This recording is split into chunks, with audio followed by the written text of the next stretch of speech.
Acknowledging it would be a highly unpopular move, White House economic advisor Paul Volcker said yesterday the United States should consider imposing a value-added tax similar to those charged in Europe, to help get the deficit under control. A VAT is national sales tax that, like state and city sales taxes, would be collected by retailers.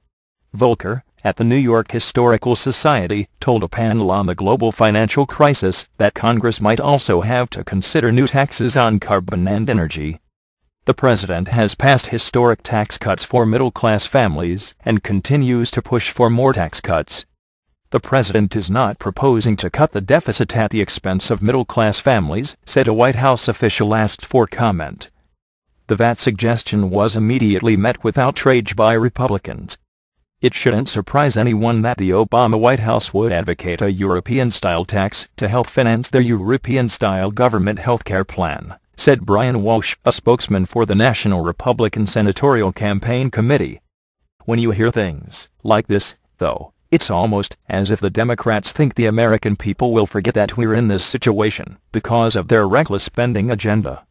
Volcker, a former chairman of the Federal Reserve, told the Global Economic Panel that a VAT is not as toxic an idea as it has been in the past. He added, if, at the end of the day, we need to raise taxes, we should raise taxes. The tax has long had backing from House Speaker Nancy Pelosi DeCalif, who last year said it is on the table for dealing with the country's fiscal woes. Some say the tax can be a good way to raise money because depending on how it's imposed the burden does not have to fall on the consumer alone. A VAT can also be imposed down the line on manufacturers, producers, and any other business that adds value as well as retailers. Presumably, each could be asked to pay a smaller amount, since the burden would be spread out.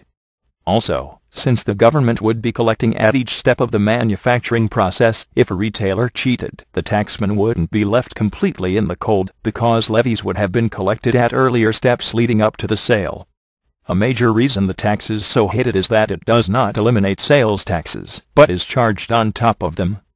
It's a quick way for governments to raise cash, but the tax could wind up being a burden on the poor, critics say.